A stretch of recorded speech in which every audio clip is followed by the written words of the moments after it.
Not sure about you, but have you ever noticed how some people act after intimacy? They laugh. They seem more confident. They say, "It's just natural, nothing special." But you see it in their eyes. The calm after a storm, the little spark of connection, and you think, if it's just fun, why does it feel like something deeper just shifted inside them? It got me thinking. We often talk about sex in terms of pleasure, attraction, or relationships. But psychology shows there's a lot more going on behind the scenes. Beneath the smiles, the flirtation, the post-coital chatter.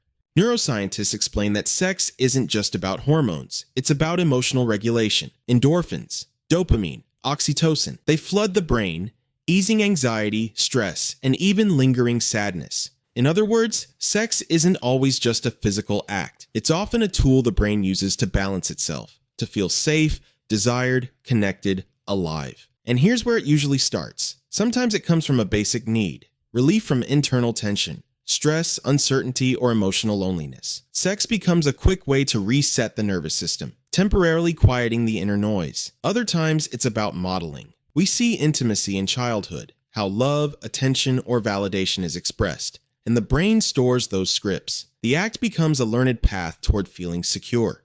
It's like installing a pressure valve in your brain. Every time emotions spike, excitement, stress, fear, longing, the valve opens. Relief pours out, calm returns. And here's where the paradox appears. People say sex makes them happy, but without it, anxiety spikes. They say it's for closeness, but sometimes it masks distance. They claim it's about love, yet it can be purely about relief. On the surface, it looks simple, but the psychology is layered. Sex can also be a form of control.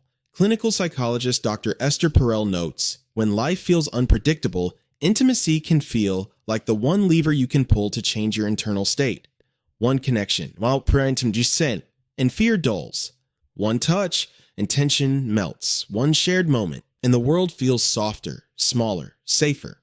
That's why you see contradictions. Someone may be confident in work, disciplined in life, socially skilled, but intimacy becomes a tool, a ritual, almost essential. They may preach emotional independence, yet organize their time, energy, even moods around opportunities for connection.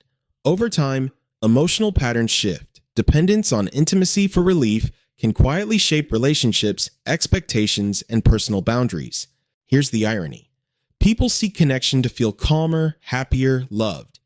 Yet over-reliance on sex or intimacy as a regulator can sometimes increase anxiety, deepen insecurity, and blur emotional clarity. They chase relief, but sometimes create more complexity. It was never really about sex. It was about regulation, about safety, about relief. Sex is a vehicle, not the destination. If the underlying emotional needs aren't understood or addressed, the brain will seek other regulators. Food, work, social approval, control. This isn't weakness. It's adaptation, a pattern that once served, now quietly shapes behavior. If any of this feels uncomfortable, that's normal. Discomfort is the first step toward insight. Understanding is never judgment. If you want to dig deeper into human behavior, what drives us beneath the surface, subscribe.